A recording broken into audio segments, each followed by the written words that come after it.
Chikkaballapur doctor K Sudhakar ಭಾರಿ ಮುನ್ನಡೆಯನ್ನು ಸಾಧಿಸಿದ್ದಾರೆ. ಯಾರೂ ಎಕ್ಸ್ಪೆಕ್ಟ್ ಮಾಡಿರಲಿಲ್ಲ. ಚಿಕ್ಕಬಳ್ಳಾಪುರದ ಲೆಕ್ಕಾಚಾರ ಇದ್ದಿದ್ದು ಒಂದು ಫೋಟೋ ಫಿನಿಶ್ ರಿಸಲ್ಟ್ ಬರುತ್ತೆ, ಇಲ್ಲಿ 5, 10, 20 ಸಾವಿರದ ಆಸುಪಾಸಲ್ಲಿ ಇಲ್ಲಿನ ರಿಸಲ್ಟ್ ಬರಬಹುದು ಅನ್ನುವಂಥ ಲೆಕ್ಕಾಚಾರ ಇತ್ತು ಯಾರೇ ಗೆದ್ರೂ. ಬಟ್ ಸುಧಾಕರ್ ಎಲ್ಲ ಎಣಿಕೆಯನ್ನ ಸೈಡಿಗಿಟ್ಟು ಎಲ್ಲ ಲೆಕ್ಕಾಚಾರಗಳನ್ನು ಬದಿಗಿರಿಸಿ ದೊಡ್ಡ ಮಟ್ಟದ ಮುನ್ನಡೆಯನ್ನು ಸಾಧಿಸಿದ್ದಾರೆ ಡಾಕ್ಟರ್ ಕೆ ಸುಧಾಕರ್. ಆ ಮೂಲಕ ಇವ್ರದ್ದು ಒಂದು ರೀತಿ ಬೌನ್ಸ್ ಬ್ಯಾಕ್. ಬಿಕಾಸ್ ಕಳೆದ ಬಾರಿ ಹೀನಾಯವಾಗಿ ಸೋತರು. ಅಂದ್ರೆ ಒಬ್ಬ ಜೈಂಟ್ ಕಿಲ್ಲರ್ ಆಗಿ ಪ್ರದೀಪ್ ಈಶ್ವರ್ ಅವರು ಅವರನ್ನು ಸೋಲಿಸಿದ್ರು. ಒಬ್ಬ ಪ್ರಭಾವಿ ಸಚಿವ ಹೀನಾಯವಾಗಿ ಸೋತರು.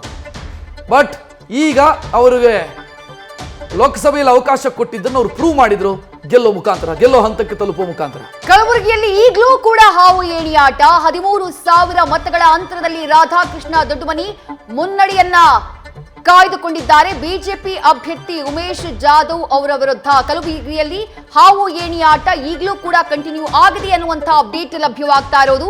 13,000 ಮತಗಳ ಅಂತರದಲ್ಲಿ ಮುನ್ನಡೆಯನ್ನ ಕಾಯ್ದುಕೊಂಡಿದ್ದಾರೆ.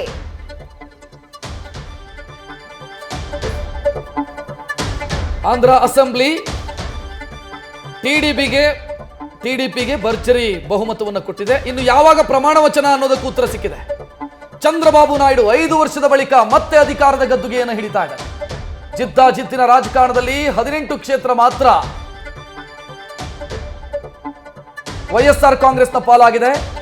ಉಳಿದಂತೆ ಪ್ರಚಂಡ ಬಹುಮತದೊಂದಿಗೆ ಆಂಧ್ರ ಪ್ರದೇಶದಲ್ಲಿ ಚಂದ್ರಬಾಬು ನಾಯ್ಡು ಅಧಿಕಾರವನ್ನು ಪಡೀತಾ ಇದ್ದಾರೆ.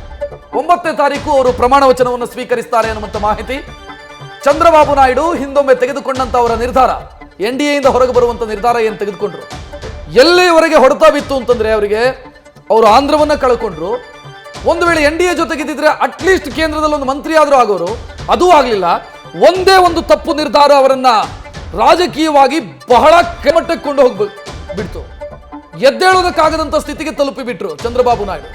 ಈಗ ಅವರು ಸಂಪೂರ್ಣವಾಗಿ ಬೌನ್ಸ್ ಬ್ಯಾಕ್ ಆಂಧ್ರ ಪ್ರದೇಶದಲ್ಲಿ. ಕಾರಣ ನೋಡ್ತಾ ಇದ್ದೀರಿ ನಂಬರ್ಸ್. ಈ ನಂಬರ್ಸ್ ಅನ್ನ ಯಾರು ಕೂಡ ಎಕ್ಸ್ಪೆಕ್ಟ್ ಮಾಡಿರಲಿಲ್ಲ. ಚಂದ್ರಬಾಬು ನಾಯ್ಡು ಆ ಮೂಲಕ ಮತ್ತೊಮ್ಮೆ ಮುಖ್ಯಮಂತ್ರಿ ಗದ್ದುಗೆಯನ್ನು ಅಲಂಕರಿಸೋದಕ್ಕೆ ಮುಹೂರ್ತ ಕೂಡ ಫಿಕ್ಸ್ ಆಯಿತು.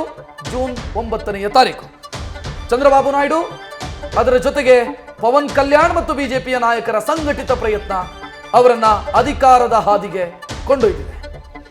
ಅಣ್ಣಾಮಲೈ ಕೊಯಂಬತ್ತೂರಿನಲ್ಲಿ ಹಿನ್ನಡೆಯಲ್ಲೇ ಇದ್ದಾರೆ. 20,000 ಮತಗಳ ಅಂತರದಿಂದ ಅಣ್ಣಾಮಲೈ ಹಿನ್ನಡೆಯನ್ನ ಅನುಭವಿಸ್ತಾ ಇದ್ದಾರೆ. ಕೊಯಂಬತ್ತೂರು ಲೋಕಸಭಾ ಕ್ಷೇತ್ರದಲ್ಲಿ ಡಿಎಂಕೆ ಅಭ್ಯರ್ಥಿಯಾಗಿರುವಂತಹ ಗಣಪತಿ ಪಿ ರಾಜ್ಕುಮಾರ್ ಅವರ ವಿರುದ್ಧ 20,000 ಮತಗಳ ಅಂತರದಿಂದ ಹಿನ್ನಡೆಯನ್ನ ಅನುಭವಿಸುತ್ತಿದ್ದಾರೆ. ಆರಂಭದಿಂದಲೂ ಕೂಡ ಅಣ್ಣಾಮಲೈ ಅವರಿಗೆ ಹಿನ್ನಡೆ ಕಾಡ್ತಾ ಇದೆ. ಬಟ್ ಬಹಳ ದೊಡ್ಡ ಮತಗಳ ಅಂತರ ಅಂತಲ್ಲ. 20,000, 15,000, 19,000 ಈ ಒಂದು ಅಂತರ, ಈ ಒಂದು ಪ್ರಮಾಣದಲ್ಲೇ ಸದ್ಯ ಅವರ ಹಿನ್ನಡೆ ಇರೋದು. ಸದ್ಯ 20,000 ಮತಗಳ ಅಂತರದಿಂದ ಅಣ್ಣಾಮಲೈ ಹಿನ್ನಡೆಯನ್ನ ಅನುಭವಿಸುತ್ತಿದ್ದಾರೆ ತಮಿಳುನಾಡಿನ ಕೊಯಂಬತ್ತೂರು ಲೋಕಸಭಾ ಕ್ಷೇತ್ರದಲ್ಲಿ.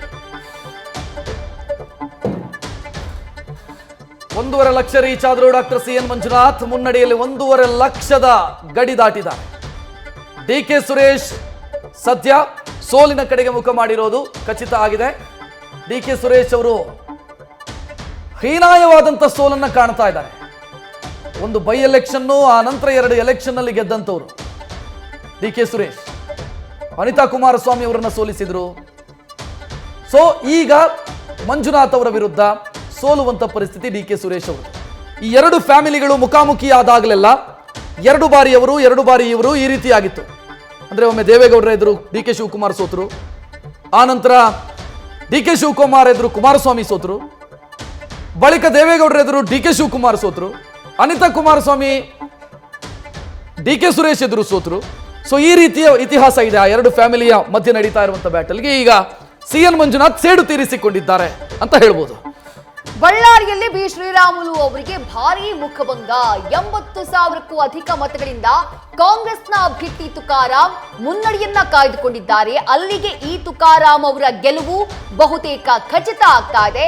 ಕಾಂಗ್ರೆಸ್ನ ಅಭ್ಯರ್ಥಿ ಈ ತುಕಾರಾಂ ಅವರ ಗೆಲುವು ಖಚಿತ. ಯಾಕಂದ್ರೆ ಸಮಯ ಆಗ್ತಾ ಬಂತು. ಬಹುತೇಕ ಎಲ್ಲಾ ರೌಂಡ್ಗಳ ಮತ ಎಣಿಕೆ ಮುಕ್ತಾಯ ಆಗುವಂತಹ ಸಮಯ ಇದು. ಬಿ ಶ್ರೀರಾಮುಲು ಅವರು ಮುಖಭಂಗವನ್ನ ಅನುಭವಿಸಿದ್ದಾರೆ. ಒಂದೊಮ್ಮೆ ತಮ್ಮ ಸ್ನೇಹಿತ ಜನಾರ್ದನ ರೆಡ್ಡಿ ಅವರ ಜೊತೆಗೂಡಿ ಬಳ್ಳಾರಿಯ ಸಾಮ್ರಾಜ್ಯವನ್ನ ಮುನ್ನಡೆಸಿದ್ದಂತಹ ನಾಯಕ, ಬಳ್ಳಾರಿಯ ಪ್ರಭಾವಿ ನಾಯಕ ಅಂತ ಕರೆಸಿಕೊಂಡಿದ್ದಂತಹ ಶ್ರೀರಾಮುಲು ಅವರು ವಿಧಾನಸಭಾ ಚುನಾವಣೆಯಲ್ಲಿ ಸೋಲನ್ನ ಅನುಭವಿಸುತ್ತಾರೆ. ಪಟ್ಟು ಹಿಡಿದು ಬಳ್ಳಾರಿಯ ಲೋಕಸಭಾ ಟಿಕೆಟ್ ಅನ್ನ ಪಡೆಯುವಲ್ಲಿ ಯಶಸ್ವಿಯಾಗ್ತಾರೆ. ತಮ್ಮ ಸಹೋದರನನ್ನ ಕೊನೆಗೂ ಪಕ್ಷಕ್ಕೆ ಸೇರಿಸಿಕೊಳ್ಳುವಲ್ಲಿ, ಪಕ್ಷಕ್ಕೆ ಆತ ಬೆಂಬಲವನ್ನ ನೀಡುವಂತೆ ಮಾಡುವಲ್ಲಿ ಯಶಸ್ವಿಯಾಗ್ತಾರೆ. ಆದ್ರೆ ಗೆಲುವು ಮಾತ್ರ ದಕ್ತಾ ಇಲ್ಲ ಬಿ ಶ್ರೀರಾಮುಲು ಅವರಿಗೆ. ಬಳ್ಳಾರಿ ಲೋಕಸಭಾ ಕ್ಷೇತ್ರದಲ್ಲಿ ಈ ತುಕಾರಾಂ 80,000ಕ್ಕೂ ಅಧಿಕ ಮತಗಳಿಂದ ಮುನ್ನಡೆಯನ್ನ ಕಾಯ್ದುಕೊಂಡಿದ್ದಾರೆ ಬಳ್ಳಾರಿ ಲೋಕಸಭಾ ಕ್ಷೇತ್ರದಲ್ಲಿ. ಶ್ರೀರಾಮುಲು ಅವರಿಗೆ ಇದು ಎರಡನೆಯ ಅತಿ ಹೀನಾಯ ಸೋಲು. ವಿಧಾನಸಭೆಯಲ್ಲಿ ಸೋತವರು ಲೋಕಸಭೆಯಲ್ಲಿ ಗೆದ್ದು ರಾಷ್ಟ್ರ ರಾಜಕಾರಣಕ್ಕೆ ಮತ್ತೆ ಹೋಗ್ತೀನಿ ಎನ್ನುವಂಥ ನಿರೀಕ್ಷೆಯಲ್ಲಿದ್ದರು. ಆ ನಿರೀಕ್ಷೆ ಹುಸಿಯಾಗಿದೆ. ಶ್ರೀರಾಮುಲು ಅವರ ರಾಜಕೀಯ ಭವಿಷ್ಯದ ಬಗ್ಗೆಯೂ ಕೂಡ ಈಗ ಪ್ರಶ್ನಾರ್ಥಕ ಚಿಹ್ನೆಗಳಿದ್ದಾವೆ. ಏನು, ಒಂದು ಹಂತದಲ್ಲಿ ಶ್ರೀರಾಮುಲು ಉಪಮುಖ್ಯಮಂತ್ರಿಯವರೆಗೂ ಕೂಡ ಅವರ ಹೆಸರು ಕೇಳಿ ಬಂದಿತ್ತು. ಬಟ್ ಈಗ ಏಕಾಏಕಿ ಶ್ರೀರಾಮುಲು ಅವರ ರಾಜಕೀಯ